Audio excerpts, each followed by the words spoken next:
How will Cuba struggle against domestic and foreign reactionary enemies? The Cuban Revolution is not a class revolution, but a liberation movement that has overthrown a dictatorial, tyrannical government.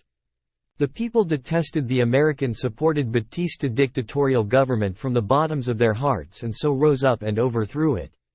The revolutionary government has received the broad support of all strata of people because its economic measures have taken care of the requirements of all and have gradually improved the livelihood of the people. The only enemies remaining in the country are the latifundistas and the reactionary bourgeoisie. They oppose the land reform that goes against their own interests. These internal reactionary forces may get in league with the developing provocations of the foreign reactionary forces and attack the revolutionary government. The only foreign enemies who oppose the Cuban Revolution are the people who monopolize capital and who have representatives in the United States State Department. The victory and continuous development of the Cuban Revolution has caused these people to panic.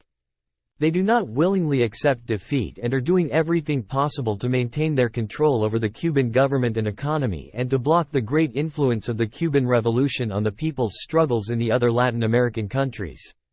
Our revolution has set an example for every other country in Latin America. The experience and lessons of our revolution have caused the mere talk of the coffeehouses to be dispersed like smoke. We have proved that an uprising can begin even when there is only a small group of fearless men with a resolute will. That it is only necessary to gain the support of the people who can then compete with, and in the end defeat, the regular disciplined army of the government. It is also necessary to carry out a land reform. This is another experience that our Latin American brothers ought to absorb. On the economic front and in agricultural structure they are at the same stage as we are. The present indications are very clear that they are now preparing to intervene in Cuba and destroy the Cuban Revolution.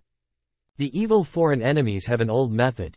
First they begin a political offensive, propagandizing widely and saying that the Cuban people oppose communism. These false democratic leaders say that the United States cannot allow a communist country on its coastline. At the same time they intensify their economic attack and cause Cuba to fall into economic difficulties. Later they will look for a pretext to create some kind of dispute and then utilize certain international organizations they controlled to carry out intervention against the Cuban people. We do not have to fear an attack from some small neighboring dictatorial country, but from a certain large country, using certain international organizations and a certain kind of pretext in order to intervene and undermine the Cuban Revolution.